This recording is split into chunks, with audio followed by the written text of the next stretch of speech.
For the Hammer, batting first, the left fielder, number 3, Curtis Fritz. Batting second, the catcher, number 24, Aaron Newson. Batting third, the third baseman, number 5, Andrew Matthews. Batting fourth, the designated player, number 34, Mike Root. Batting fifth, the center fielder, number 27, Derek Erb. Batting sixth, the shortstop, number 17, Corey McLean. Batting seventh, the right fielder, number 16, John Blair. Batting eighth, the first baseman, number 68, Evan Carson. Batting ninth, the second baseman, number 10, Matt Hatch. Pitching and playing defensively only, number 11, Mac Fisher. The starting lineup for the home team, Toronto Batmen, batting first, the second baseman, number 66, Ont3. Batting second, the shortstop, number 16, Mitch McKay. Batting third, the center fielder, number 7, Tyler Pollard. Batting fourth, the right fielder, number 19, Denny Benson. Batting fifth, the third baseman, number 37, Andy Skelton. Batting sixth, the designated player, number 33, Cody Skelton. Batting seventh, the first baseman, number 91, Corey Way. Batting eighth, the catcher, number 67, Mitch Pringle. Batting ninth, the left fielder, number 18, Adam Long. Playing defensively at pitch, number 39, Dustin Wienhoff.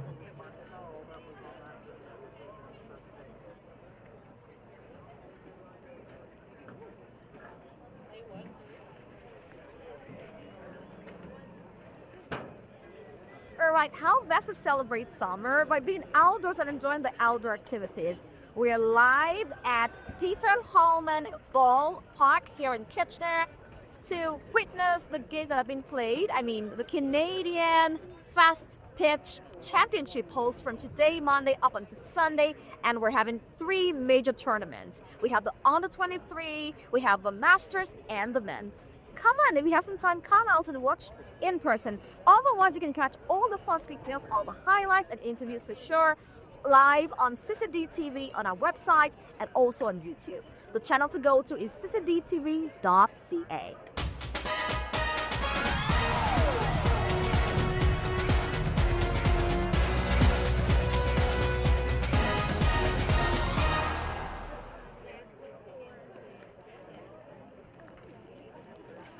Hello, Bernie.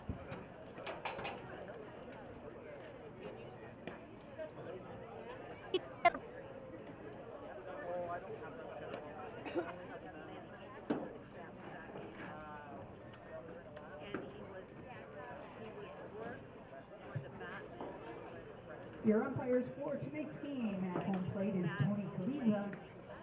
At first base, JC Wabert.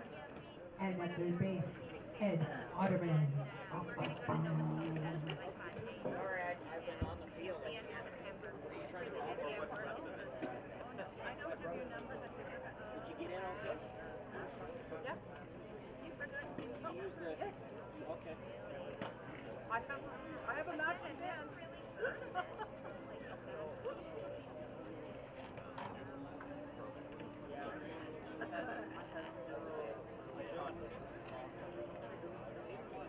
Yeah, but...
Good evening, everybody, and welcome back to Kitchener and the Peter Hallman Ball Yard.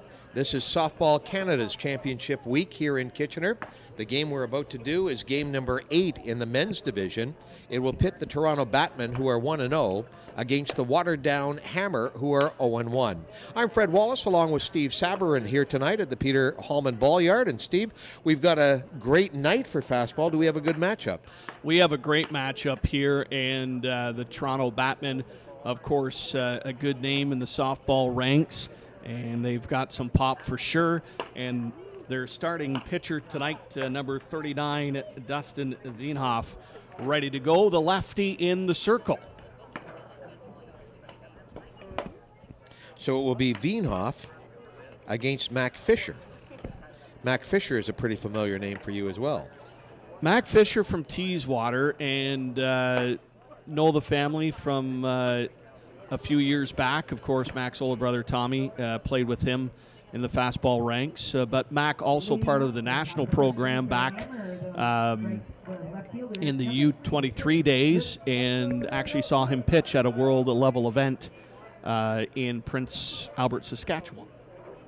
One of my college friends from Prince Albert, was that wasn't this year. Prince Albert had the Worlds, I think, this year. Yeah, the men's Worlds were this year. The U23s were actually pre-COVID, and that was a precursor to set them up to allow them to host the men's this year. So, a guy who went to Ryerson with Bruce Vance was a pretty prominent guy out in Prince Albert.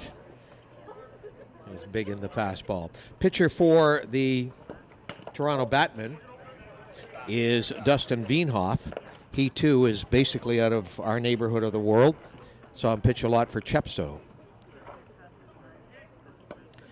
Curtis Ritz is the batter. Ritz will lead it off. He's the left fielder for the Waterdown Hammer. Wienhoff is the son-in-law of a pretty famous left-hander from our neck of the woods. Brad Underwood is his father-in-law. Played golf with Brad one day this year, and he was telling me all about his son-in-law pitching for the Toronto Batmen. Brad didn't do a whole lot back in the day, did he? One of the first names I heard when I moved up to Huron County and in the fastball world, Brad Underwood. When people talk about Owen Sound's most prominent athlete, I don't know that it is Brad, but he's in the conversation for sure, and you know what he does now? He's a fisherman. He fishes day and night. So I was playing golf, and I said, how's your golf game? He said, I don't golf. And he hasn't played fastball, obviously, in the better part of 20 years. But the fish all know him out in Owen Sound Harbor. So an interesting pitching matchup. Batman against Waterdown, with two pitchers that both Steve and I are very familiar with. Ritz, Darren Newsom, and Andrew Matthews, 1-2-3 for Waterdown. The Hammer are 0-1 after losing this morning to the East Hants Mastodons by a score of 4-1. One down. Interesting change over the course of the day here, Steve. When we started this morning, home plate was obscured by the shadow from the sun coming up in the east. Now that the sun is definitely in the west, home plate once again is in the shadow. We've had a beautiful day here in Kitchener. Perfect day for fastball. Darren Newsom, the catcher, is up. Wienhoff delivers. Fouled off. The Batmen, they're 1-0. They won their opening game today when they knocked off the Josh Collins Racing Red by a score of 5-2. And in fact, Josh Collins Racing Red have fallen to 0-2 in the tournament, as they lost in extra innings to the East Hants Mastodons. The Mastodons have started the tournament at 2-0. We'll update you as the game gets underway, but we're just nicely getting started here today. Toronto Batmen in the purple, in against the Waterdown Hammer, who are off gray, or is that a blue? I can't tell through the window. I think it's a gray. Wienhoff delivers. Newson fouls it off. Before we get too deep into the game, just want to say kudos to the grounds staff here. It's not easy keeping the Diamonds in tip-top shape, especially the way these guys tear up the field, Fred, but quick to get it done and get things ready to go game after game. There's a called strike 3, so Dustin Wienhoff has started with 2 strikeouts, getting Ritz swinging, and then getting Newson looking. That brings Andrew Matthews to the plate. He's the third baseman for the Waterdown Hammer. What I'm also very impressed with the city of Kitchener is the number of bodies that they put out here to look after the Diamonds. In a lot of cases, and again, it's small town economics. You might have one permanent guy and a part-time student, whereas these are full-time professionals looking after the Diamond, and I think it shows in the way the Diamonds are looked after. Well, it makes the game so much better because as a player coming to a Diamond that's in tip-top shape makes you want to go out and have a good game, and knowing that everything's going to be not only for that, but protect you from injury because everything is done in a safely manner. Veenhoff delivers. Called a ball. Matthews, if he gets aboard, then Mike Root will be the batter. Batting cleanup. We remember Root from his pitching days with Stratford and other teams. Saw him as a bantam when Stratford and the then Katy Jets would have some pretty good rivalries. Veenhoff looks like he's got lots of snap.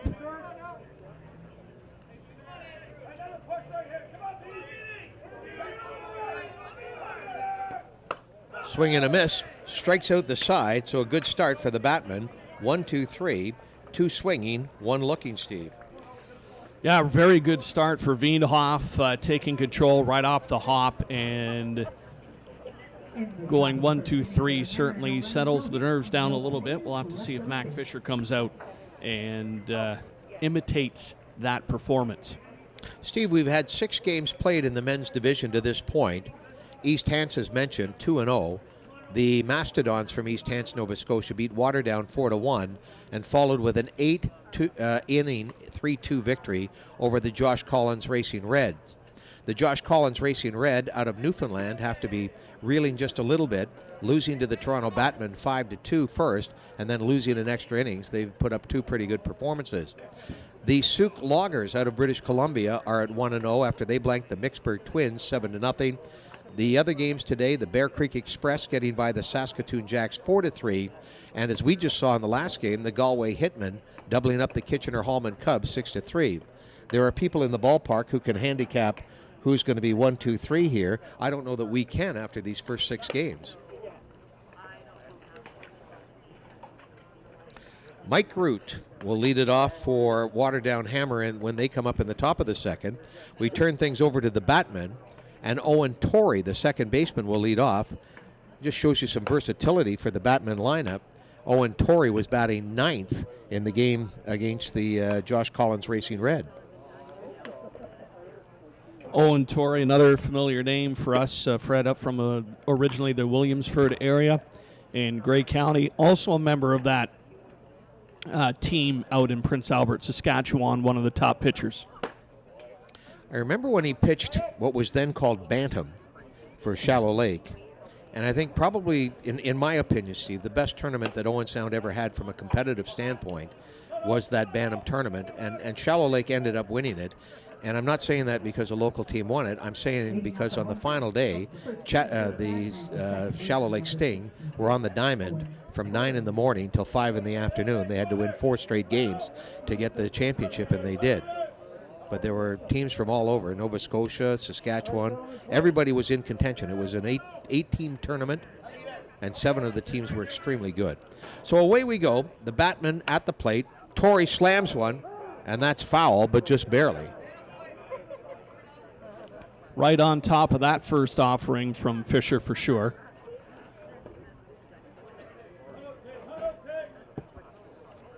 Mac Fisher pitching for the Waterdown Hammer. He'll face Owen Torrey, Mitch McKay, and Tyler Pauly. 1-1 evens the count up. McKay, the shortstop. Pauly, the center fielder. Owen Torrey, 1-1.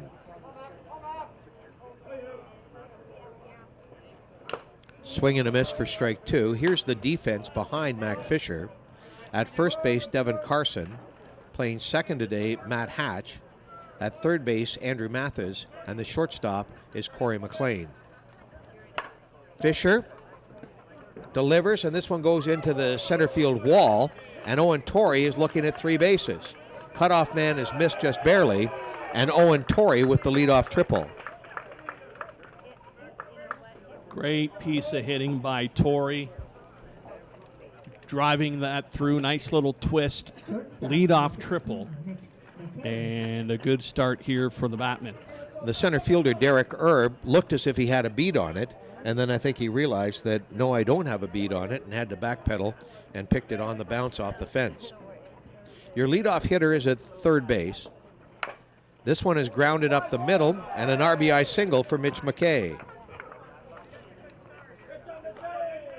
So if you want a leadoff hitter to get on, what better than a triple and a run scored on the first pitch to the second batter, bringing up Tyler Pauly, the center fielder. A chopper just out of the reach of Mac Fisher, and that allows the runner from third to come in. Tyler Pauly, originally from the Mitchell area, covered him a lot when he was captain of the Mitchell Hawks back in the day, and also followed him. He was on the bench with Canada, the men's national team in Czechia, back in just before the 2020 season. Had some wonderful conversations with him, and what a great guy all around. Always open for an interview. He skies one. This time the center fielder, Erb, is coming in under it and will make the catch. 1 down, 1 on, bottom of the first inning, 1-0 already for the Toronto Batmen. The outfield alignment for the Waterdown Hammer. In right field, it's John Blair. Erb, who's been busy in center field, and the left fielder is Curtis Ritz. This brings Denny Benson to the plate. He batted third in the opening game today for the Batmen, which was a victory over the Josh Collins Racing Reds.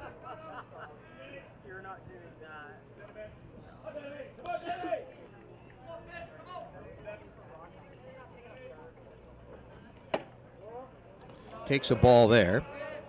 Torrey, the leadoff triple. Mitch McKay, a first pitch single and an RBI. Pauly is flied out to center, so we've got 1 down, 1 on. Bottom of the first inning, 1-0. The Batmen leading over the Waterdown Hammer. These first 4 batters, as the ball's ripped to right field, that'll advance the runner to third on a hard single by Benson.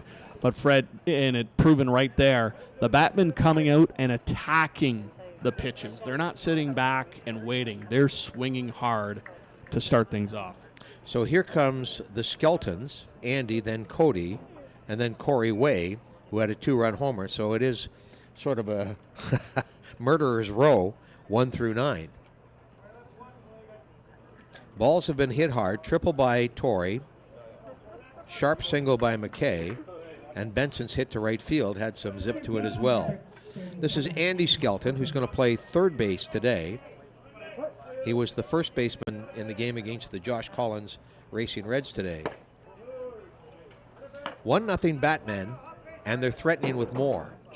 We'll have to see what the strategy is with Benson at first on whether or not they'll send him down. Fouled off the foot. Skelton certainly felt that.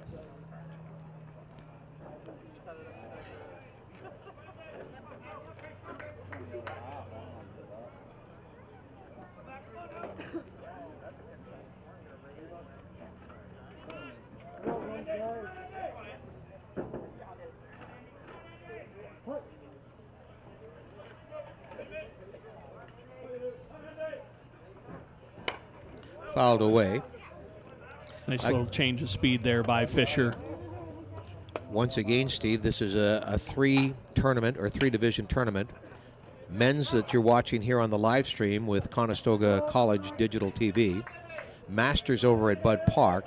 And also here at Peter Hallman Ball-Yard, there's a game going on in the under-23 division that we'll get to in just a second. Called a ball. For those of you that are following the Shallow Lake Sting, who finished 1-5 in the under-23 division, they are watching intently the game between Quebec and the New Hamburg Mustangs.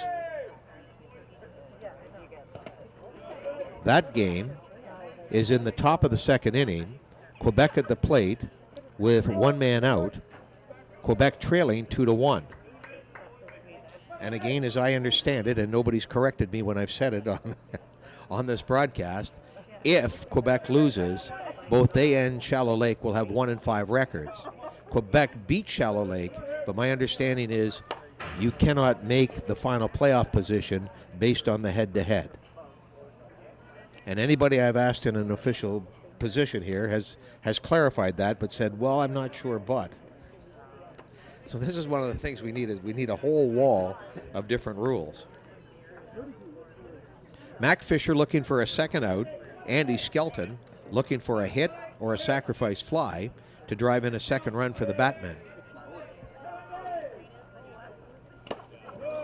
And Skelton instead will take the walk. First one issued by Matt Fisher, and that loads them up for Cody Skelton. So not the textbook start that Fisher wanted here, and now he finds himself at a jam with the bases loaded, and the DP coming up for Toronto and Cody Skelton. The Batmen took some time to get rolling in their first game against the Racing Reds. Strike one. They did not score until the third inning. They got one run there, and then got two in both the fourth and the fifth. All right, so a conversation of what's legal and what's illegal at the pitching circle? I think it's a conversation of where you're going to put your pitches here with Skelton, because he's going to be attacking the ball like the rest of his teammates, and Fisher doesn't have a lot of room to work with. Pounded off the ground. One out at second. They won't get the second one, so the forced play brings in a second run. Mitch McKay scores to make it 2-0. Benson goes to third. Skelton erased 4-6. Yeah, again, another high chopper, which negated any chance of a double play for sure. But a good out for Waterdown here. And now with two out, have a chance to get out of the inning. Corey Way up to the plate here, the first baseman. Way in the previous game was 1 for 3, but his one hit was a 2-run homer. So we'll see what Corey can do here. Takes this one inside. So the New Hamburg Mustangs are leading Quebec 2-1. And again, if you're from Shallow Lake, you are rooting for New Hamburg. Swing and a miss. Great pitch by Fisher. Inside changeup, completely fooled Way.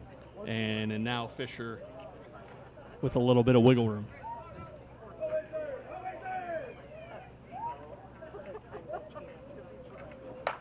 And this one is going to be lobbed over the shortstop's head into left field, and that's going to score another run. So an RBI single by Corey Way.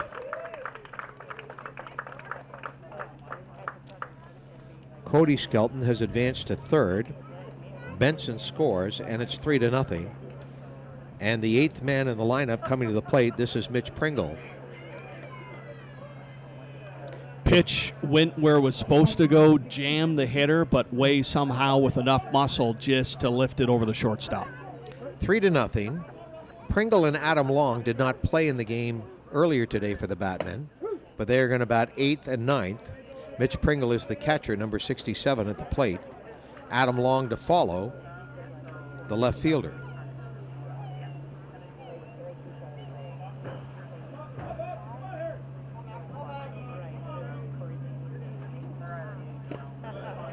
Pringle thought about it.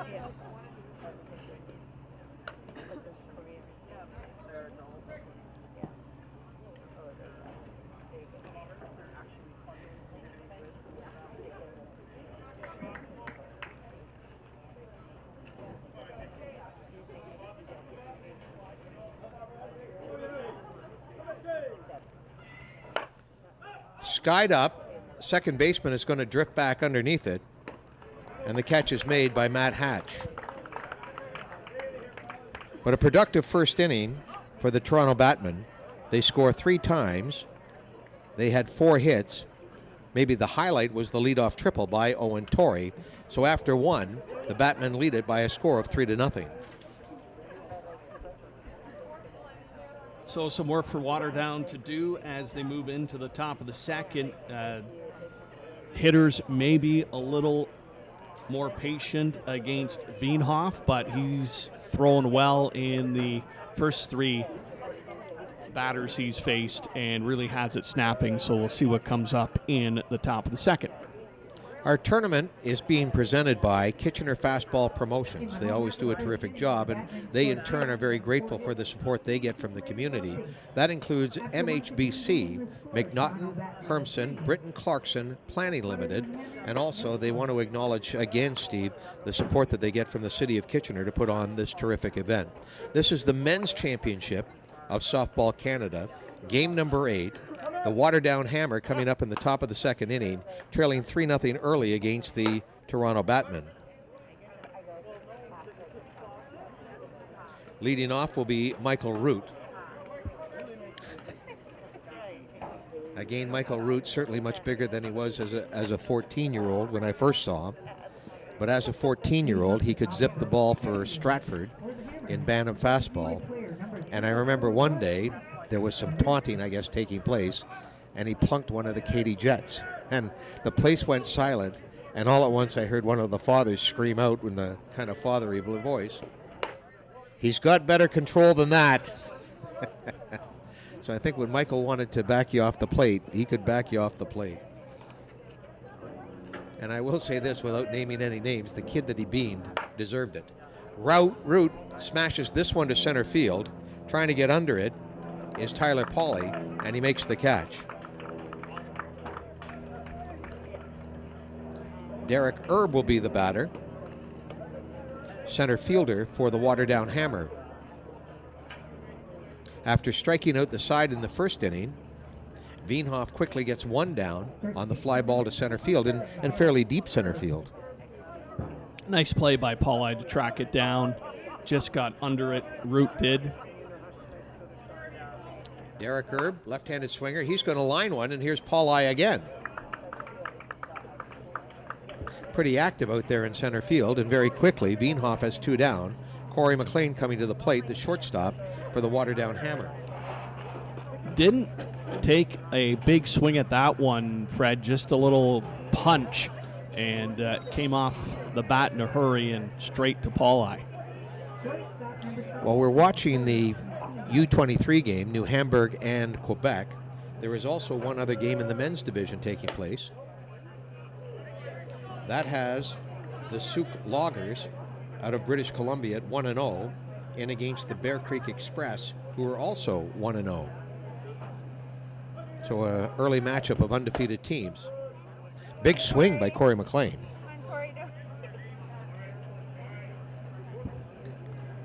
That New Hamburg-Quebec game is now moving to the 3rd inning. The Mustangs leading the team from Quebec 2-1. Called strike on McLean.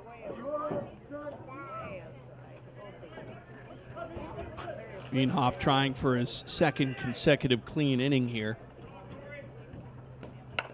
Ground ball, that's foul. I am struck by how amazingly poor defenders the coaches are in the coach's box. I have seen nothing but errors throughout the course. Not one first base or third base coach has made a good play in this tournament, Steve. I don't think they're going to try to do any diving stops by any stretch of the imagination. The one, and I think it was Delisle, and I apologize to the guy, but the first one went right through his legs. So the second one came, and basically he used his best soccer move to block it. So there was no way he was bending over to get it. I'm sure in their own regards, each of these coaches in this tournament are a pretty fabulous ball player at one point or another. Wienhoff delivers. McLean takes the strike, and that's the inning. 4th strikeout for Dustin Wienhoff. Waterdown goes 1-2-3. After 1.5, it's 3-0 for the Toronto Batmen. Batmen have 3 runs on 4 hits, nothing for the Waterdown Hammer. So some work for the Hammer to do coming up here to keep the Batmen off the board. Again, we'll see if Toronto's focus again is to attack the pitches like they did back in the first inning. And look at that, the number 9 hitter coming up here, Fred, and then it flips to the top of the order with Ont3 on deck. Seems when we're broken, we start again. So along with this game, Batman against Waterdown Hammer, and Souk, we mentioned, playing Bear Creek. In about 2 hours' time, 90 minutes' time, we have 2 final games in the men's division. I take it you're staying for Mixburg against the Kitchener-Hallman Cubs. Both of those teams 0-1. And the Galway Hitmen will play in about 2 hours' time. They're at 1-0 and will go against Saskatoon Jacks, who are 0-1 as well in the men's division. The team from BC, do they win the prize for furthest distance travel? What I like is, and I'll have to check this, but their next game, I think, is tomorrow morning at 9 o'clock. So that would be 6 o'clock BC time. Hopefully they're early risers. Or have acclimatized themselves to being here in Ontario. Let's just take a quick check here. Tomorrow is Thursday, the 28th of August. Yes, the Souk Loggers will play the Josh Collins Racing Red at 9 a.m. tomorrow. For Josh Collins, that would be 10:30 in the morning. For Souk BC, that's 6 o'clock in the morning. And it takes way too long for me to explain, but if Sean Ringel is listening, the Crunch, the Owen Sound Crunch and Sean Ringel ran this tournament, the men's tournament, I'm going to say in 2003. And one of the fiercest arguments that broke out was British Columbia complaining about the number of times that they had to play early in the morning. Hammered to center field as Adam Long parked one.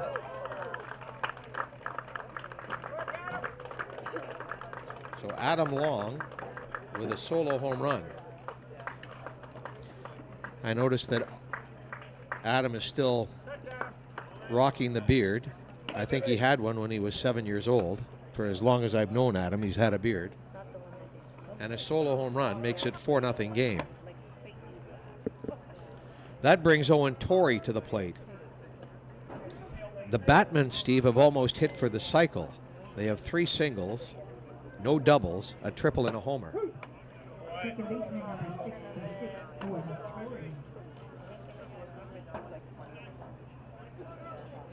4-0 very early in the affair. Lee Jacques is the coach of the Toronto Batmen, or the manager, if you will. He didn't think the Bats were booming in their game against the Josh Collins Racing Reds. They are booming here tonight against Mac Fisher. A little bit of a team meeting beforehand and encouraging the batters to swing hard, and they have been. Noticed when Long hit his home run and came back to the dugout, they put a Toronto Batman chain around his neck. Seems to be the thing to do these days. Way too much TV. It's all about the show. Yeah. You know, and I'm probably showing my age here, Steve, but, you know, I wasn't around to see it, but I've seen the highlight years later. Here's the pitch from Fisher. Ground ball to the shortstop. He'll zip it across, and a nice play at shortstop there by Corey McLean to retire Ont3. 1964 was a celebrated World Series, St. Louis Cardinals against the New York Yankees. Game 3 of that series, Mickey Mantle hit the game-winning walk-off home run, and Mickey Mantle, who you can make the argument might be the greatest player that ever played the game, what he did was run the bases. Might have been not even a high five back in the day. Off of Fisher, and this will skip, and McLean won't have a chance here. Second single for McKay. No horns, no Mariner spear, no home run jacket, none of that. No pointing to the sky, no kissing, no. I hate the Guerrero stutter step. So once again, I'm showing my age here by saying this. But I just, for all those reasons, I admire Mickey Mantle all the more. Here's a ground ball to second base. Tag for one, throw to first for second, and a nice play defensively out there by Matt Hatch.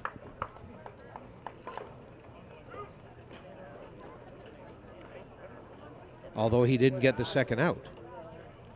Wow. It was a close play at first.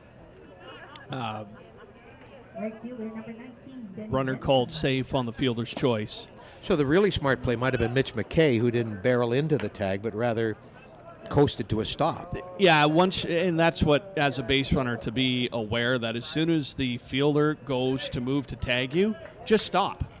Because now he has to make a choice. Either throw it to first or tag you. You're not going to get the double play. So Paul I is on the fielder's choice. There are 2 men away. We're in the bottom of the second inning. It's a 4-0 ball game in favor of the Toronto Batmen.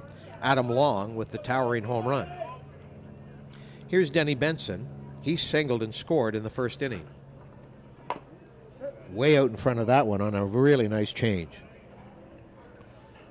Yeah, a key part of this game here early, Fred. They get out of this inning with minimal damage, just the home run from Long, and then go back to work on the sticks. They've got a tough pitcher to face in Veenhoff, but you got to keep the other team off the board to give yourself a chance. The infield covered in shadows right now, but enough sun in the west that players are having to shield their eyes with if the throw comes in from first. 2 down, bottom of the second inning, 4-0. Mac Fisher with the pitch. This is hit way up high. The shortstop is going to cruise underneath it, and McLean makes the catch. And so we're done 2 innings. Another run for the Batmen to go up 4-0. They had 2 hits in the inning, the solo home run by Adam Long and the single by Mitch McKay. We move to the third inning. The Toronto Batmen leading by a score of 4-0. And again, many sponsors to thank, and that includes Village Caterer, who are just down here looking after our eating needs along with Montana's this week, and Hallman Construction. Certainly obvious connection to the Peter Hallman Ball Yard here in Kitchener for this Softball Canada Championship.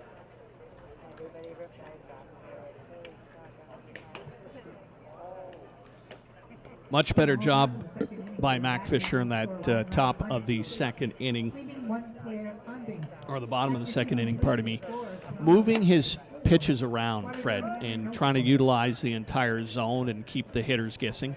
The first inning, the pitches were coming in a little flat, allowed the Batmen to zone in. Much better job in moving the locations around. Again, with a great deal of interest, myself and probably many others are watching this New Hamburg game against Quebec. New Hamburg leads at 2-1, and they're in the bottom of the third inning. We'll take a break from that and give you an update on our next stoppage or our next break in activity, and we'll go back to the men's division and see what's happening on the other men's scores. Veenhoff delivers. Here with the ponytail is John Blair, number 16. 6 up and 6 down for Dustin Veenhoff. Gets the called strike. Again, we've got 2 games going in the men's division.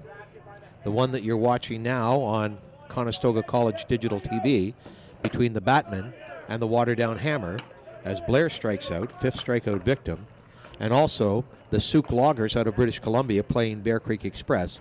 We'll give you an update on those scores and that score in that game during the next break in action. Devin Carson to the plate. He's the first baseman for the Waterdown Hammer. Takes strike 1. Right now, Veenhoff in the zone, very, very precise with his location and not giving the hitters much to work with here. Because he's pitched for so long, and I remember him as a Bantam, and now obviously those years are long gone. Because he's pitched so long and so well, how many pitches do you think he's fired with his left hand? How many pitches in this game? Or Career. Lifetime. Oh, I have no idea. It'd be an interesting study. There's strikeout number 6 as he gets Devin Carson, and that brings Matt Hatch to the plate. Matt is the second baseman for the Waterdown Hammer. The Hammer have put 2 balls into play. Both of them were grabbed by Tyler Paulai out in center field. The other 6 batters have all struck out, and we'll see how Matt Hatch fares out here.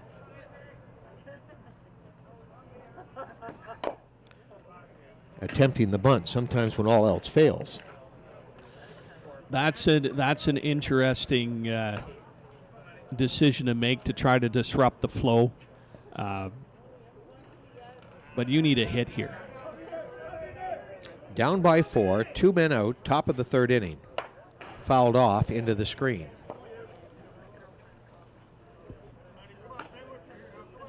So Veenhoff does not look any way, shape, or form panicked. This is, I think, like getting into his vehicle and turning the key, if you still turn your key in a vehicle, pushing the button. Again, I'm showing my age, Steve. And here comes another rant from the old guy. At no time did I ever have to get my battery changed when I was just turning a key.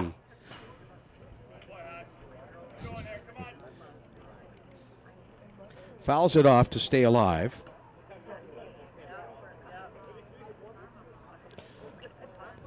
You know, it's fun watching a pitcher work and just seeing how he dissects each batter. This is popped up and out of play. Yeah, good job here by Matt Hatch to stay alive. Again, Wienhoff is right on the border, not giving the hitter anything to square in on, and we'll see if he changes up speed here on this pitch. He's got some room to work with. Facing the number 9 hitter, and I'm not saying that Hatch isn't dangerous, but as I can tell you from my experience in baseball, when you bat 9th, you're not necessarily the best hitter on the team.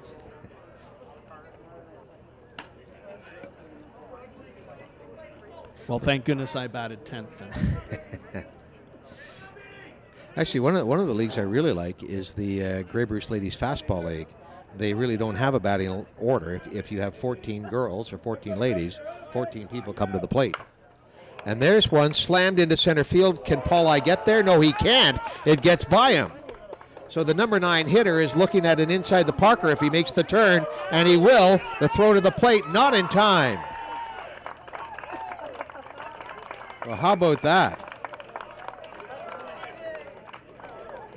I am going to call that an inside the park home run and give credit to Hatch. I'm not going to call that a single and a 3-base error. No, that would have been a spectacular catch had Pauli been able to haul that in, making the dive, going to his right, and Hatch staying alive in that at bat, just fouling pitches off that he really couldn't get the barrel on, and then coming up with a big stroke there and puts a run on the board for Waterdown, who now trail 4-1. A little bit of life here for the Hammer. They're 0-1 in the tournament. We now go to the top of the order, and we'll see if a second time through against Dustin Wienhoff is any more productive. Wienhoff has struck out 6 of the 8 batters that have gone down. That includes Curtis Ritz, who was the leadoff batter in the top of the 3rd inning. Yeah, you've seen the pitcher once now, your leadoff hitter. Now take that information and turn it into a hit. And that one fouled off the umpire, so they'll give it a couple of seconds here. You know, it doesn't matter how many pads you wear, Fred. Somehow the ball always finds the open space.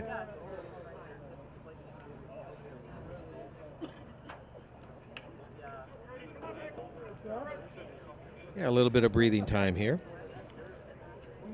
We're approaching 7:30 here in Kitchener, Ontario. This is game number 8 of Softball Canada's men's tournament. It's being presented by the Kitchener Fastball Promotions. You're watching the Waterdown Hammer at the plate in the top of the 3rd inning, trailing the Toronto Batmen by a score of 4-1.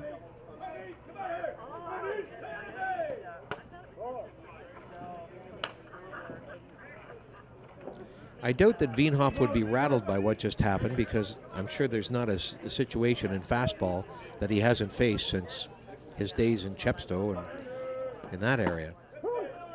Called strike. Strike 3, and that is his 7th strikeout to end the inning, Steve. Another great inning for Wienhoff, and he comes out with just the 1 run against. A tough hit to left center field, which Pauli missed on the dive attempt, but still in control, especially with that last strikeout. Skelton and Way coming your way. Sounds like a law firm. Skelton and Way coming your way for the Batmen in the bottom of the 3rd. They lead at 4-1. The other men's game taking place here at the Peter Hallman Ball Yard this hour has the Bear Creek Express in against the Souk Loggers. Souk is out of British Columbia. Both of those teams are 1-0, and in the top of the third inning with Souk at the plate, the Loggers lead it 1-0 with one out.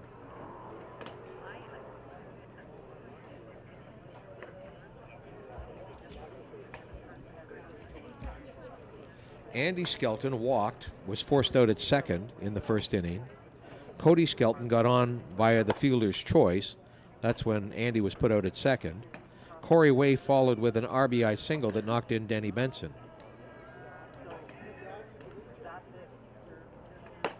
4-1 ball game.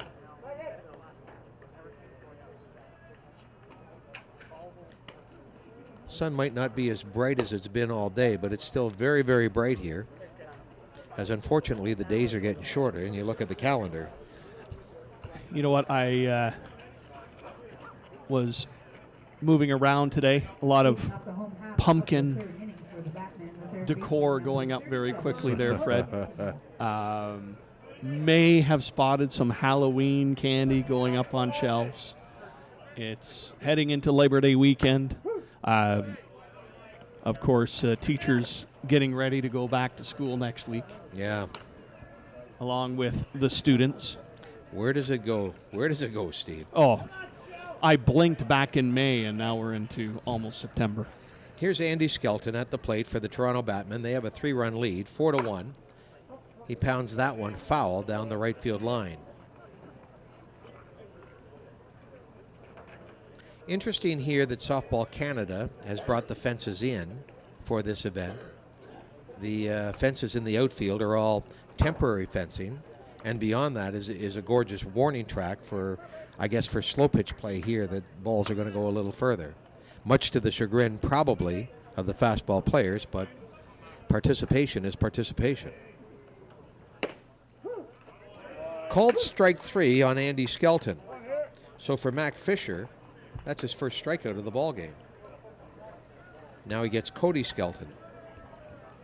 Nice to start off that with a good, solid strikeout for Fisher. Cody Skelton is the designated player. He advanced to third after getting on the fielder's choice. Went to third on the single by Corey Way, but was stranded there. You know, you go back to the first inning, you give up those 3 runs and then a home run back in the second. You want to try to keep your team in it, get some help from the offense, and then you get that strikeout right off the bat. That's got to build some confidence. There's a strike to Cody Skelton. We're in the bottom of the third inning. 4-1. The Toronto Batmen looking to go to 2-0 here. Fisher bounces that one in. Having a little bit of trouble with his changeup here, Fred, leaving it short. Not something you want to do with your pitching, because then it just, the batter not fooled whatsoever. And he can just key in on the hard stuff. Called strike. Fisher, I'm not going to say he's settled down, but he's into a bit of a decent groove here. Since the home run, he's been pretty effective. Got his first strikeout to lead off the inning. Got 2 strikes now on Cody Skelton.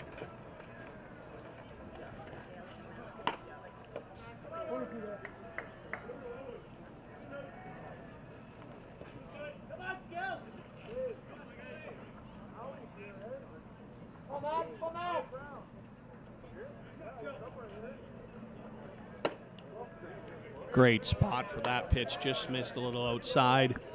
Couldn't get Skelton to chase, but a good location.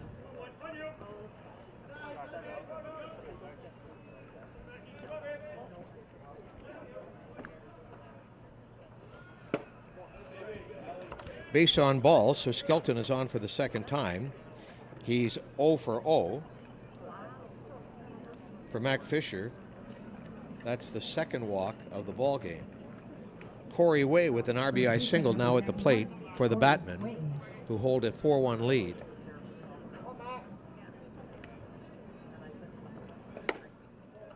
That one's a little high. Still doing fine. Probably wanted one of those 2 pitches at the last at bat to be called a strike. They weren't. Got to go back to work. I give the players in the 2 divisions that I've seen credit, both under 23 and here in the men's division. Over the course of almost 3 full days now, I have not seen an explosion over a call. Now, maybe you build to that through a tournament, but I'm saying in the early going, certainly through the years when there were different tournaments in Owen Sound, I saw explosions in the parking lot. There's a base hit.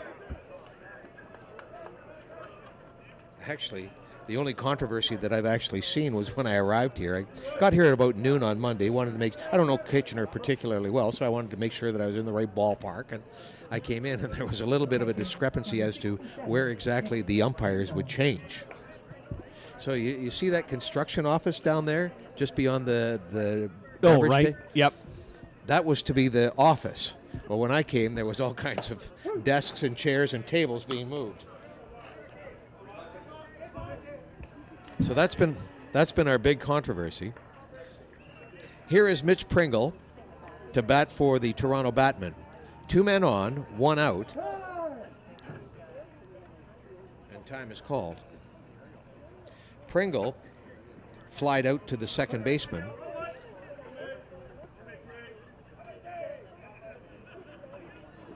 Swing and a miss.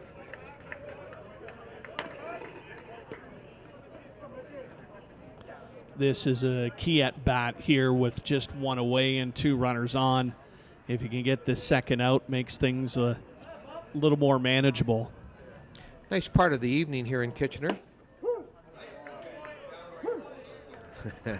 I'm just watching the lights come on here at the ballpark and the sun's still hanging in the sky.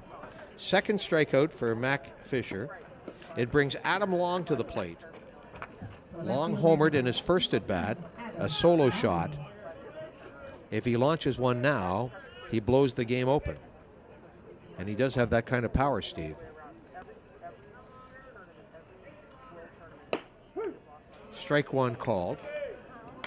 Long, a left-handed swinger. Fisher, the right-hander, in the pitching circle. 2 down, bottom of the 3rd inning. Batman up by a score of 4-1. Threatening here with runners on.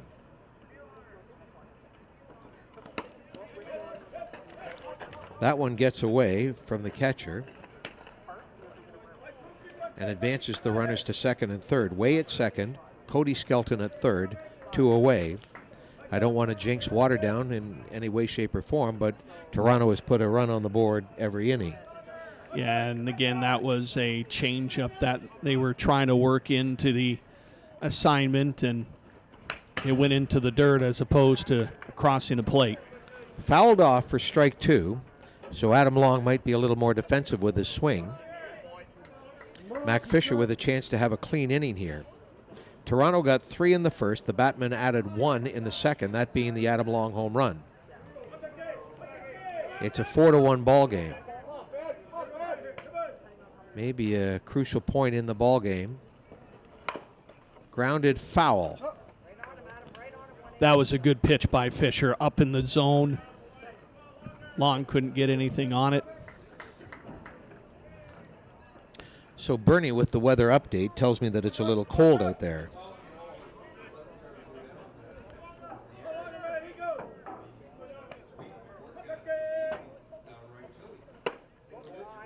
There's a ball that's high. So let that be an advisor from Bernie the weather watcher that you might want to bring an extra hoodie or maybe even a fall jacket with you to the ballpark if you're coming to the games in the evening. And keep in mind, this is Wednesday. We've got evening ball coming up Thursday, Friday, Saturday, and then final championships for men's and masters go on Sunday.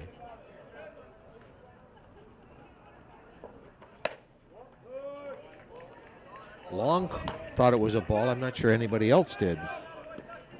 Again, the look on Fisher's face, just missing that outside corner.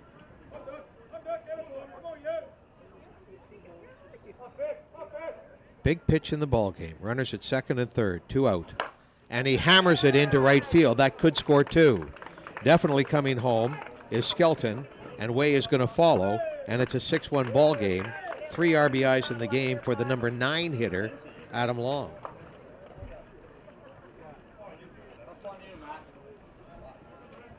Yeah, when you go back onto the score sheet, looking back at this game, just put a star beside that hit. That's a Second baseman, number 66, big swing Torrey. in the game. 2 more runs tacked on.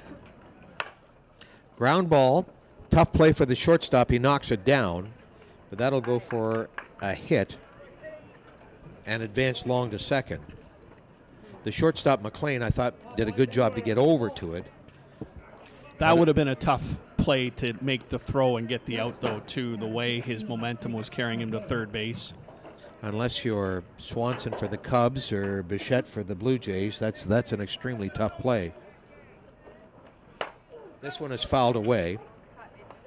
Mitch McKay to the plate, 2 for 2. Singled and scored. Singleton had an RBI and scored in the first inning. First pitch swinging. He singled in the second, but got tagged out on the fielder's choice by Tyler Pauley. Pauley is on deck. 6-1 now for the Batmen. Another strike there. There's 2 men away. It's unfortunate for Waterdown that they had the 2 men out, but Adam Long made them pay with the 2-run single for his 3rd RBI in the game.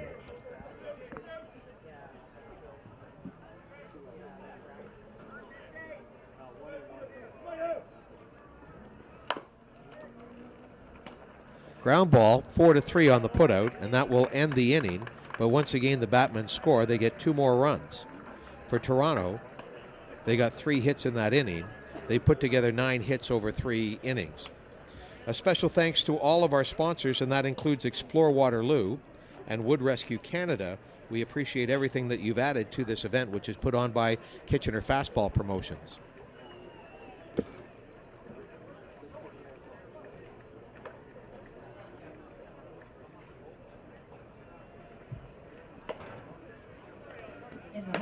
So a key inning here for Waterdown when it comes to the offense. They need to put up a couple here for sure. Wienhoff has definitely controlled the pace, but Waterdown batters have been able to make some contact, and they just have to build on that. The Waterdown Masters are 2-0 at this event. They won their opening game over the Shakespeare Falcons last night, winning in an extra inning. They beat the Coburg Force 7-3 in Masters, and Waterdown will play again tonight against the Huron County Angels. Of note, in the other Masters game that's taking place right now, the Grand Prairie Pirates are leading the Shakespeare Falcons 6-5. Shakespeare in danger of falling to 0-3, and for the second time, it looks as if Shakespeare has surrendered a lead.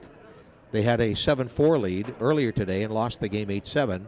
They had a lead against Grand Prairie, and Grand Prairie has put up runs in the 7th to take the 6-5 lead. Looks like the Toronto Batmen have made some substitutions here as we head to the top of the 4th inning. We'll try to get some numbers for you, but it looks like number 24 is in at first base now for the Batmen.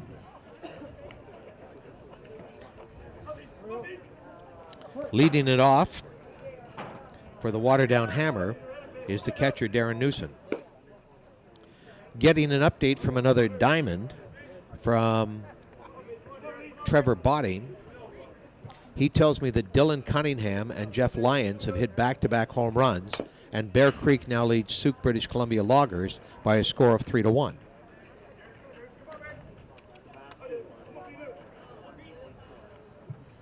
At the plate, catcher number 24. The fun you can have with a cell phone.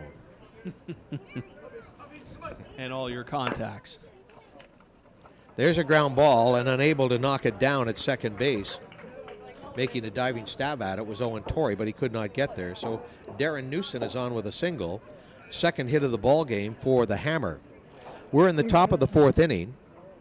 The Hammer are down by a score of 6-1.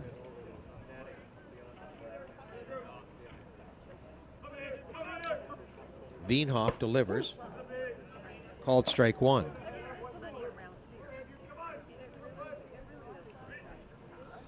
Attention Shallow Lake.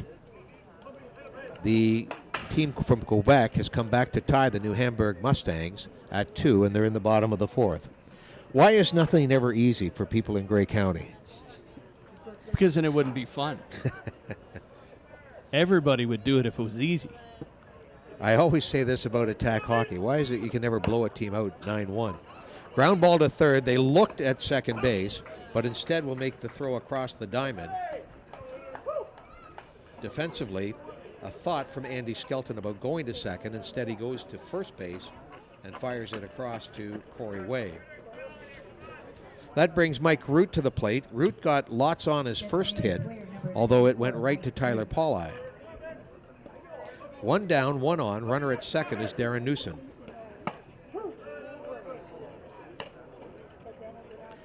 That Quebec-New Hamburg under-23 game is in the bottom of the fourth. New Hamburgers at the plate in a 2-2 tie.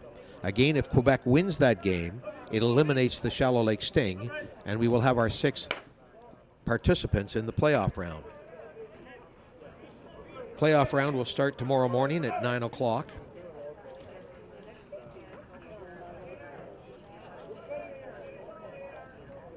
That's in the under-23 division, I might add. 4th place against 5th at 9 o'clock. 1 against 2 will follow. Here's a fly ball to right field, Steve, and that's snared in the outfield by Denny Benson. Sacrifice moves the runner to third. Newsom is at third, and he'll be replaced via the catcher rule, I assume here, with Derek Erb coming to the plate.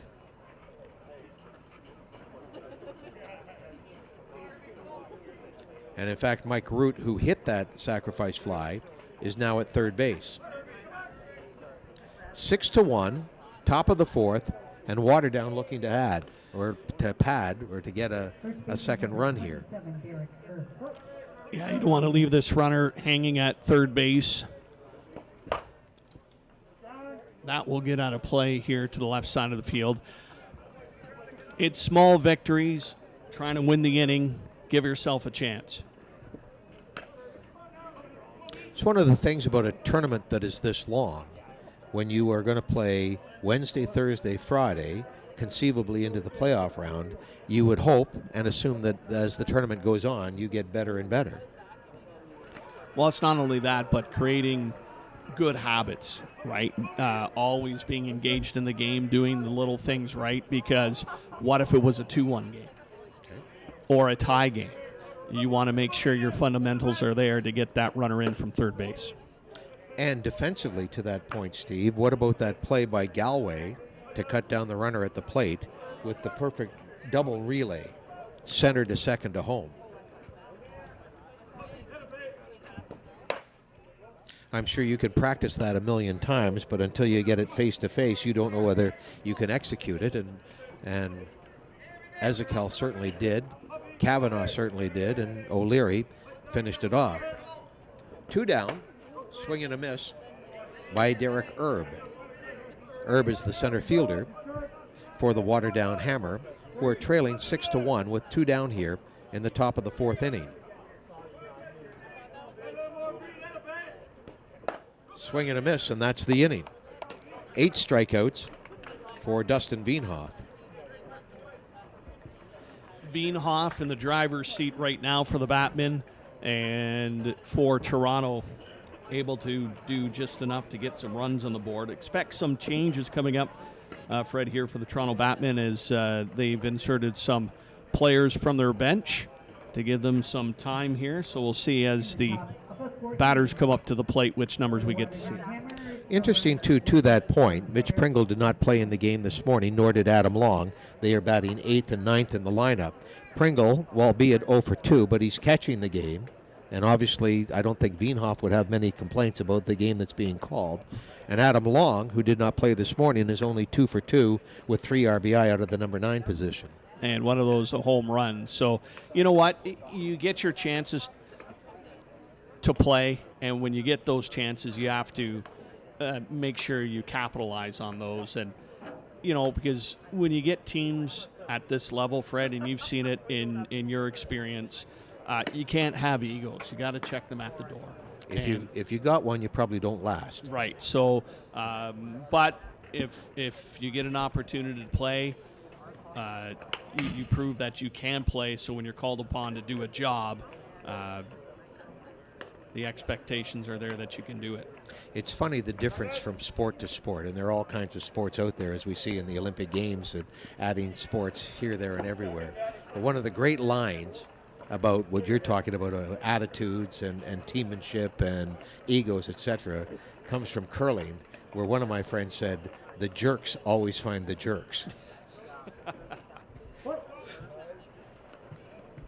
And not being a curler, I couldn't tell you if that's exactly true, but I have a feeling they were speaking from knowledge. Here is Tyler Pauli, 0 for 2, and he belts this one high to right field. Backpedaling under it is John Blair, and John Blair is going to bring it down. One away.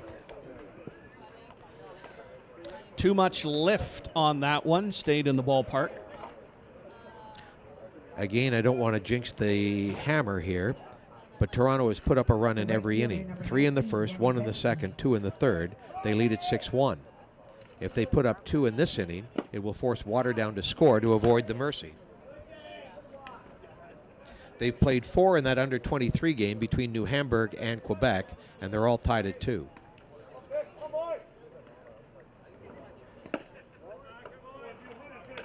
Fisher's had problem with that changeup all game long, Fred. Just not enough oomph to get it to the plate. Always ends up in the dirt short.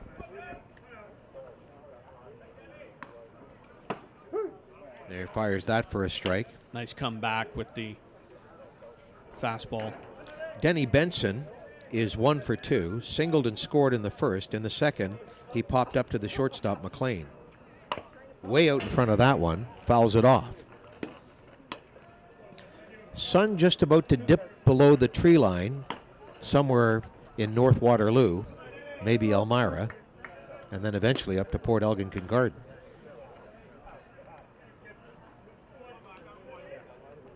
Great time of the year. I'm not a big photo bug, but I have a picture of a sunset in Southampton that I'm extremely proud of. I'm sure lots of opportunities to get those shots. Just beautiful waterscapes when that sun and I'm sure it goes all along the coastline, but I can tell you that in Southampton, on the main dock, when the sun goes down, they draw a crowd. Ground ball, 4-3. Denny Benson goes out. Making a firm play back there, that's Matt Hatch throwing it over to the first baseman, Devin Carson. 2 down here. So a clean slate for Mac Fisher. He had a chance in the last inning with 2 down, but then back-to-back singles by Long and Ont3.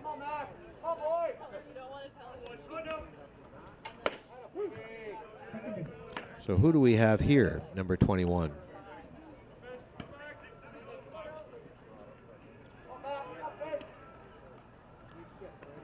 This is Scott Wilkin.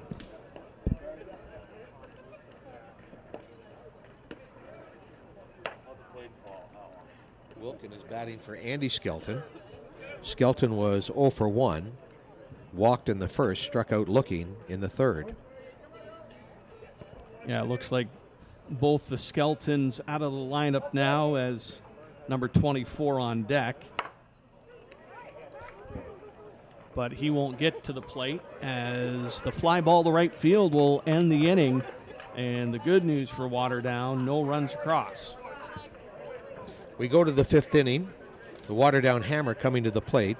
Corey McLean, John Blair, and Devin Carson due up.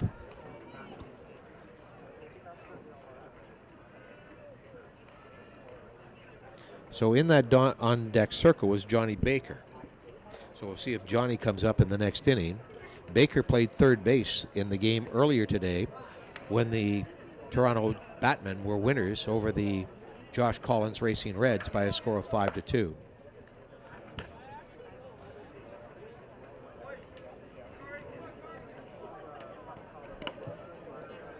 One more U23 game to come after the one that we've been watching.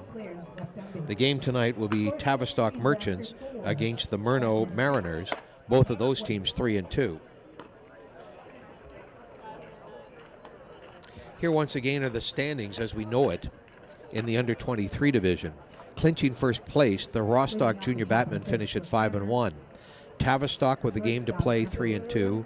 Murnau with a game to play, 3-2 head-to-head with Tavistock. New Hamburg playing in a tie game now. They're 3-2. Delisle finishes 3-3. Quebec is 1-5, or they're 1-4, and they're playing right now. And Shallow Lake finished 1-5. So Shallow Lake on the verge of being eliminated. Corey McLean skies this one, but camping under it is the right fielder. That's Denny Benson. And it doesn't get any better for Shallow Lake. In the top of the 5th inning, in a 2-2 tie, Quebec with nobody out has runners at first and second. You may wonder which game I'm watching. Fouled off here by the right fielder, John Blair.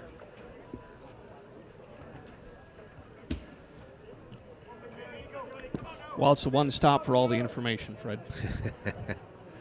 That's the beauty of this park and the beauty of the way the technology's set up. And kudos to Softball Canada and Game Changer.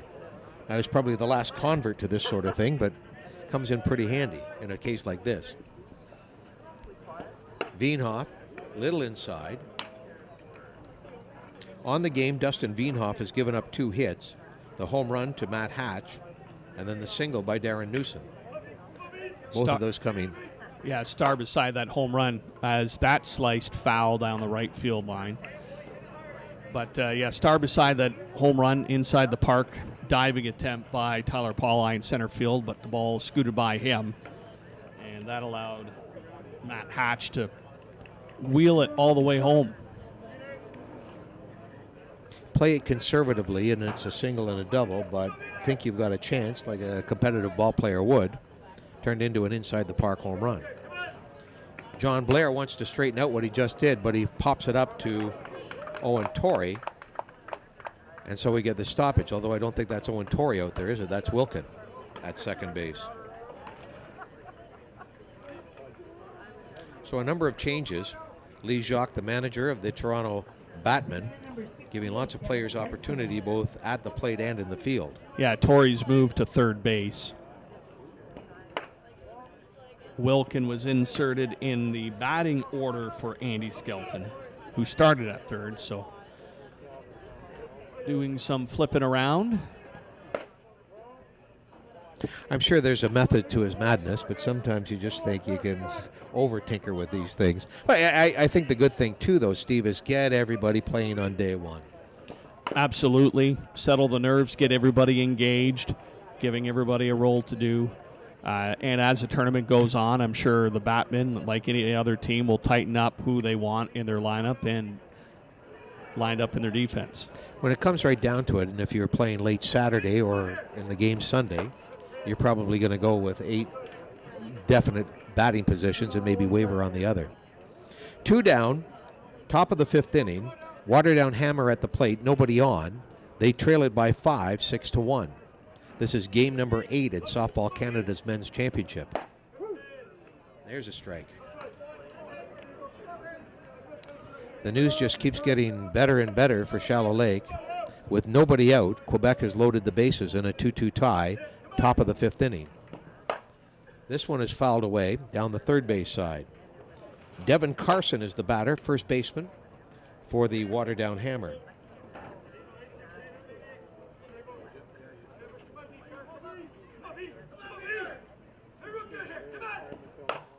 Drilled into center. Will Pauli get to this one?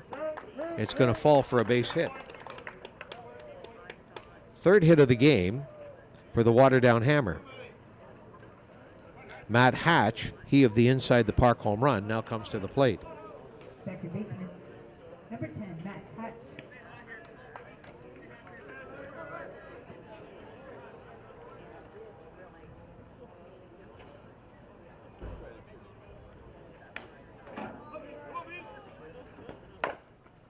Popped up, and that's grabbed by the shortstop.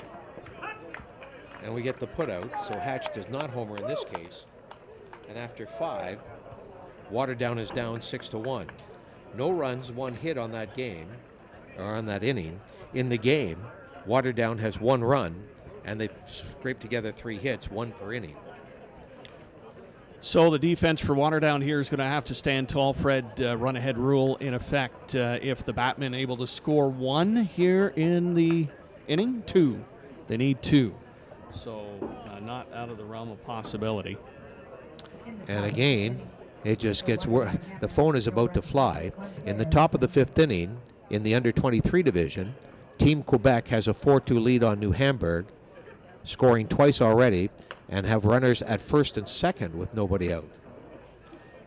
So what you're saying is there's a chance. What I'm saying is the Shallow Lake Sting may be back in Grey County by the time the sun comes up tomorrow morning. But I talked to Ken Kibble, one of the managers and coaches of the Shallow Lake team, and he came into the radio station one day and we had a nice chat, and he thought for that group getting here was an achievement. And he obviously hoped for better. I think that they played some good games in this tournament, and I don't want to sound like I'm eliminating them right now, but when you look at their roster, they were very sloppy in their first game, a loss to New Hamburg. In the second game against Rostock, the number 1 team, they had a 2-0 lead. They defeated the defending champions, Murnau Mariners, and so at 1 and 2 you thought, okay, but then they turned around and they lost to Quebec. They lost to Tavistock in a really rugged game today, competitive, but 10-8 was the final. And then they lost their final to Delisle. Sorry, it was Delisle that was the one that they lost in topsy-turvy fashion. Where are we, Steve? Bottom of the 5th? We are in the bottom of the 5th, and it's going to be Johnny Baker up to the plate, number 24. Came in defensively a couple innings ago and in the lineup where Cody Skelton started off. Baker had a pretty good game this morning, or in the earlier game for the Batmen. Going to call timeout. He looks like he's bothered by something, either dirt or a bug down there. Although I will say this, maybe it's because I'm sequestered inside most of the time, but considering there's a creek and we're in kind of a low-lying area, I haven't found bugs bad here whatsoever. Baker, Corey Way, and then Mitch Pringle scheduled to bat.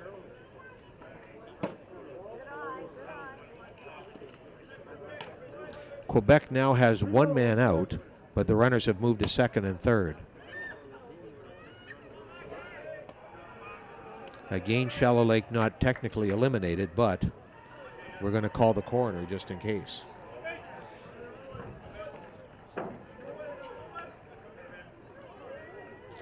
John Baker at the plate. Pounds it into the ground. McLean, the shortstop. A quick throw across. And there's 1 down. Here's Corey Way, 2 for 2 in the ball game. He homered earlier today, a 2-run shot in the win over the Josh Collins Racing Reds from Newfoundland. Singled in the first, drove in a run. Singled and scored in the 3rd inning.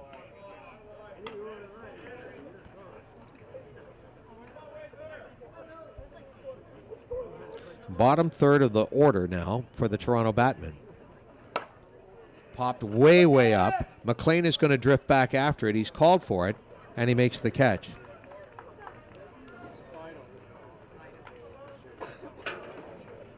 That brings Mitch Pringle to the plate with 2 down. Again, I don't want to jinx Mac Fisher, but he has retired the last 6 in a row. McKay, Pauli, Benson, Wilkin, Baker, and then Way. Here is Mitch Pringle. Pringle 0 for 2, popped out to second base and struck out back in the 3rd inning. Hammers this one up the middle, and Mitch Pringle has a single. It's got a nice ring to it, doesn't it? Pringle with a single. You're in trouble if the next batter hits a double. There has not been a double, has there, for the Toronto Batmen. They've done everything else. They've had walks, they've had singles. And now you have the batter up who is 2 for 2. Adam Long has a hot stick so far. That one's high. To give credit to the Waterdown Hammer, there hasn't been an error. There hasn't been a play where you've said, what are you thinking? What are you doing? Just might be a little overmatched at this point in the tournament. In danger of falling to 0-2 are the Waterdown Hammer.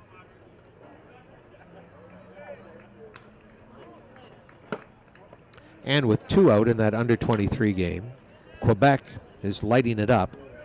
They lead by a score of 6-2. So suddenly, if Shallow Lake was a fan of New Hamburg, they've become absolute fanatics for New Hamburg.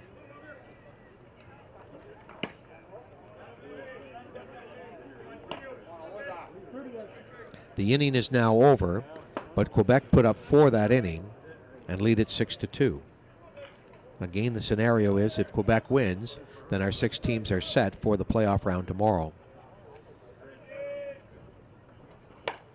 This is fouled away. Again, Steve and I both want to encourage you, and we want to thank you for listening to Conestoga College Digital TV, but we want to encourage you to come see us at the ballpark. It's a fabulous location, so easy to get to. For a relatively big Ontario city, Kitchener, navigating it, even with a little bit of construction here and there, is not an issue. This is hit into left field. It's deep, but caught by the left fielder. A nice snag out there by Curtis Wrights. So that ends the inning. Once again, no runs for the Batman. They did get 1 hit, the single by Pringle. In the game, they have 10 hits. 4 in the first, 2 in the second, 3 in the third, and 1 here in the 5th inning. We go to the 6th inning, top of the 6th, and the Waterdown Hammer coming to the plate. Long just missing that punch, Fred, with a runner on base. If that had gone over the fence, game over. But just stayed in the ballpark, giving Waterdown a chance to swing the bats once again. There have been great comebacks, no question. We've seen it in every sport, Steve. In a game like this, it's just hard to imagine because the pitcher for the Batman has been so utterly in control.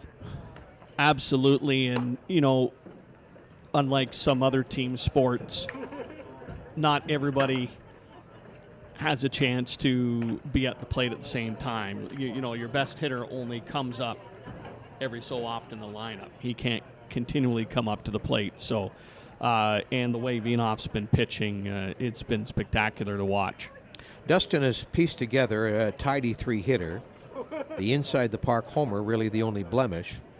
The other 2 hits were singles. Darren Newson was stranded at 3rd in the 4th inning. His defense has done a nice job. He struck out 7 over 3 innings, but has not struck out anybody in the last 2. What a stinger caught by Vienhoff, and that is not an easy play to make. I could be wrong on this, but I have it in my head that somewhere in time, Dustin got struck rather badly by a line drive. I think it did catch him in the face. And again, I could be wrong. If I had my Bible with me or somebody that knew, they could probably confirm or deny that. But I have a feeling that, to his credit, he goes back out and pitches after taking a nasty, nasty blow. This is Darren Newson, who has one of the 3 hits for Waterdown in the game. He's 1 for 2, singled, struck out early. He is now 2 for 3, having singled in his last 2 at-bats. Nice solid single between the shortstop and third baseman. And gives his team something to work with here in the top of the 6th inning. Andrew Matthews.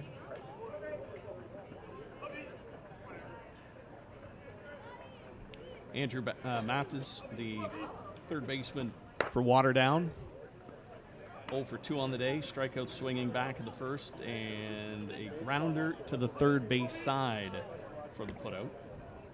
Now he's working with a runner at first base. And he's down quickly.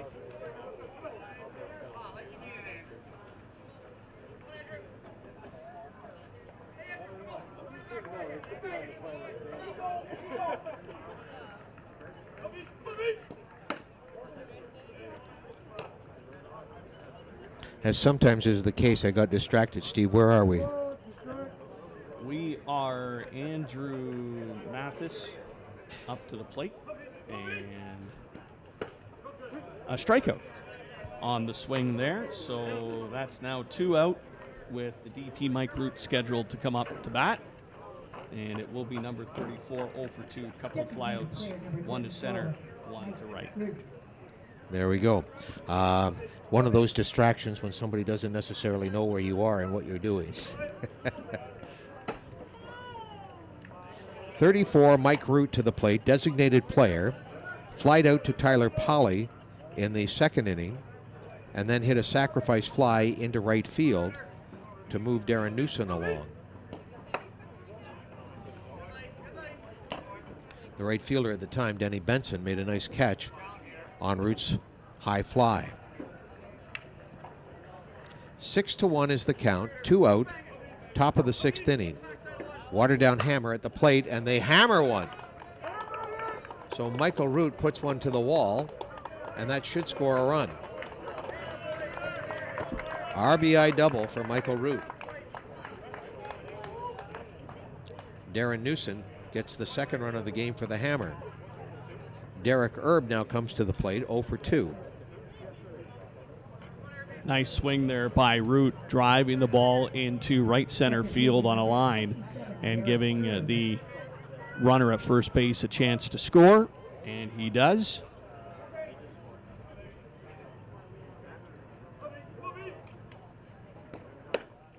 Swing and a miss. This is Derek Erb, the center fielder. Should he move things along, Corey McLean will be the batter.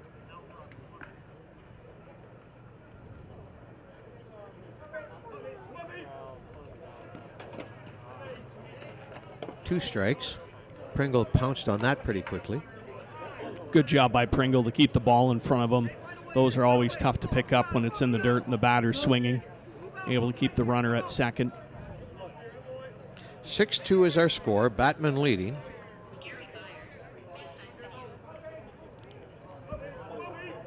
So Veenhoff will settle in, and just a little high and outside on the batter, Erb. Runner at second base, would be nice to push him across, give Waterdown its third run of the game. And a good take there by Erb. Had chased one lower in the zone earlier in the at-bat. This time holds off.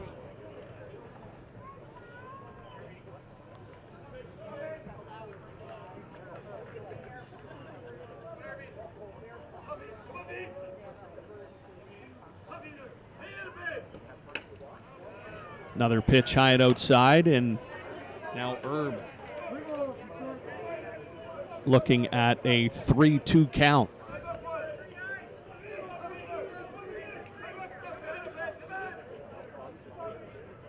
At the least, got to foul one off if it's anywhere close, and he does.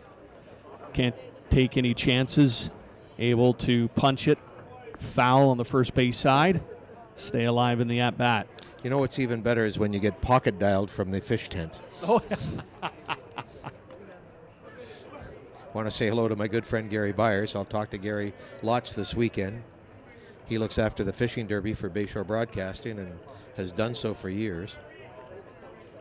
Generally loves this time of the year, as much chaos as you can muster. And there's a strikeout. Derek Erb goes down. 9 strikeouts in the game for Dustin Veenhoff. A run for the Waterdown Hammer. They got 2 hits in that inning, give them 5 in the ball game, and they trail 6-2 going to the bottom of the 6th inning. a chance again for the Batmen here to put it away in the bottom of the 6th. Top of the order coming up in Torrey, McKay, and Pauli. Torrey 2 for 3 on the day, including a triple and a run scored.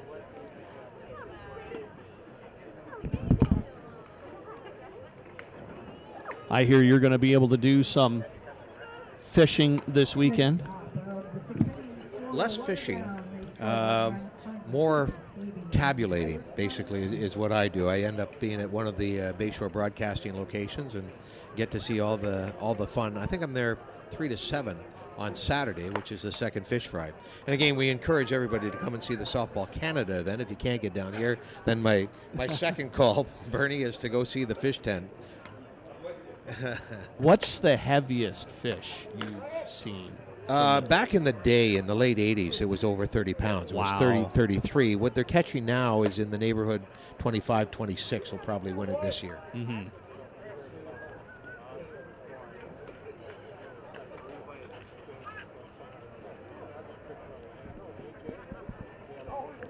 But you put up a giant tent. Imagine the tent in right field. Multiply it probably by 4, maybe 5 times. Put a band at the front and a bar in the middle, and tell everybody the entertainment's free. And in Owen Sound, they'll just come stampeding. Third baseman number 66. Is your tent? Oh. Here's Ont3 to lead it off for the Batmen. They have a 6-2 lead. 20 by 40. And I'm just guessing, Bernie, when I say the size of it, but it's big enough that you could get the James Barker band in there and all the Barkerettes, or whatever their fans are called.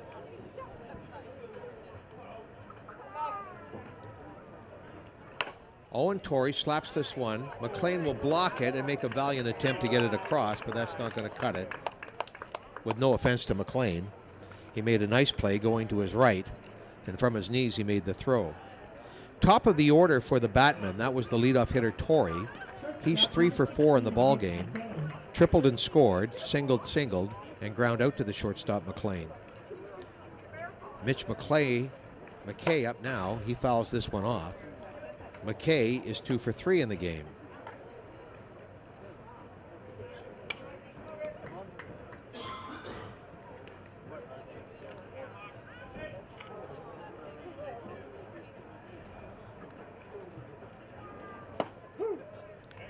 Strike 2 called on Mitch McKay.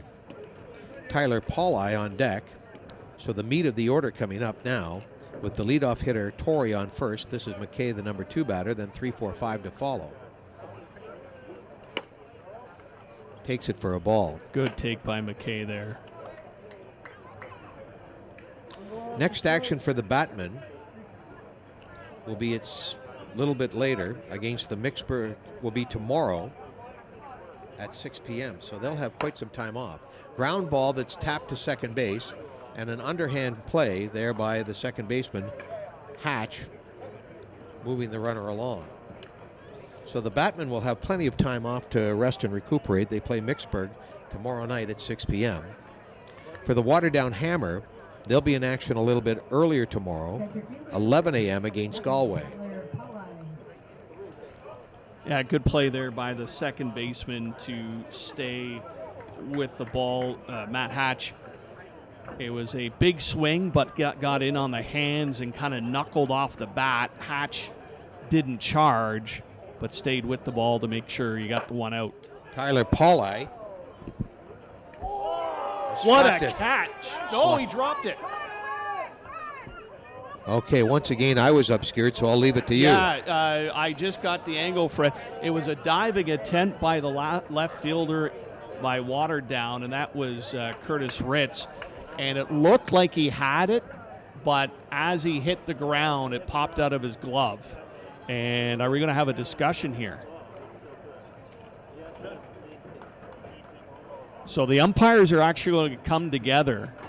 The way Ritz played it, it looked like it popped out of his glove, but are the umpires going to say he had enough of possession before it rolled out?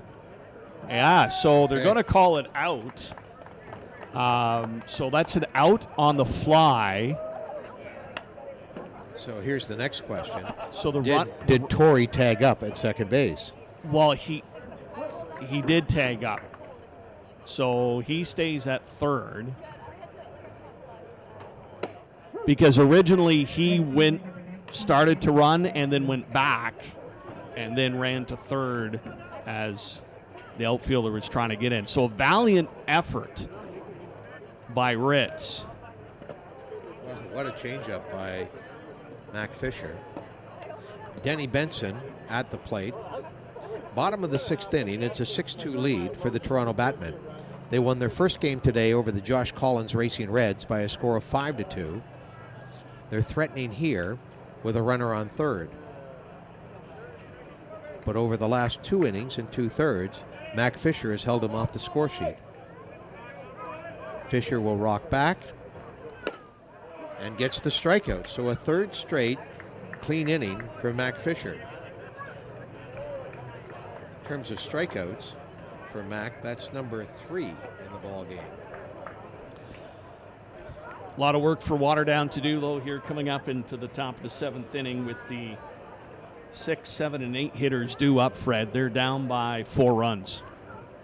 Again, a little bit of focus here on the under-23 game that will determine whether or not Quebec enters the game or has to play a wild card game. Quebec leading 6-2 over New Hamburg. New Hamburg batting in the bottom of the 6th inning. Nobody on, nobody out. If Quebec wins, they move to 2-4 and will eliminate Shallow Lake at 1-5. Just one more time here tonight, we want to thank all of our sponsors. I'm going to go right down the list here, Steve. Haltman Construction, Village Catering, Montana's Bar and Barbecue, or Barbecue and Bar, McCarter Grespen Lawyers, Iron Horse Financial Solutions, MTE Consultants, Expressway Ford of New Hamburg, Conestoga College, who are bringing you the live stream, MHBC, which is the Planning Limited, the City of Kitchener, the City of Waterloo, Molson Coors, Explore Waterloo, and Wood Rescue Canada. It's been a fabulous day of ball here to this point.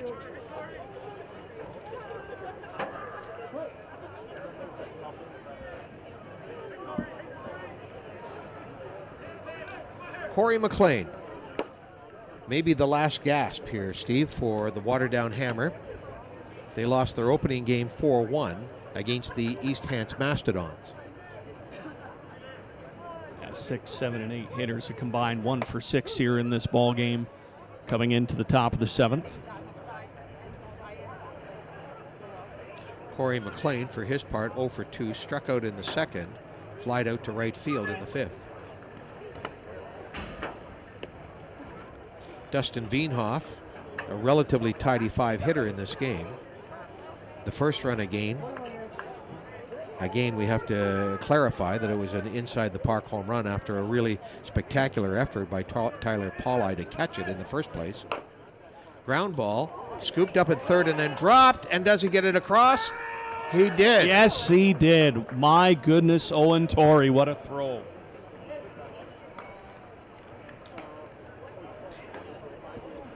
I'm wondering, Stephen, I don't know that you have the answer to this based on the Batmen who we've seen here today, but will Ont3 ever get the opportunity to pitch with this group? That's a good question.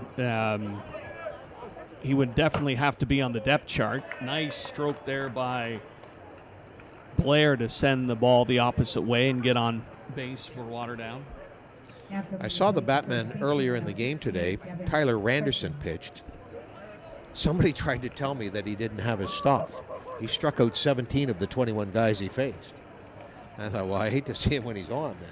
Yeah, Randerson and Veenhoff definitely the 1-2 punch for the Batman. Torrey possibly could see some action down the road. But I know in your experience, Fred, usually it's number 1 and number 2, and that's what you sail with throughout the tournament. Especially because the good arms are just so durable and can pitch so much. You know, I grew up in Simcoe County. Bobby Wittes is probably still pitching at this moment. You know, he'd go to a tournament, or, you know, Bobby Wittes would pitch every game for the Vasey Seniors. Harvey Mann was a left-hander for the Midland Raiders. Paul Rowe for the Wybridge Warriors. And, you know, those were one-pitcher teams. Andre Cornell for the Perkinsfield Bantu. And then on the other side of it, too, is where does a player like Torrey fit in your lineup? So he's your leadoff hitter, and he's a versatile infielder. So you need his strength somewhere else. While I was rambling, Steve, Devin Carson struck out. That brings Matt Hatch to the plate, 1 for 2 with the inside the park home run. He grounded out to the shortstop in the 5th inning. Mitch McKay making the play there. Hatch, the second baseman for Waterdown, is their last hope. Blair at first. Waterdown down by 4 with 2 outs in the 7th. 2 outs and 2 strikes. Veenhoff just wanting to end the game right here.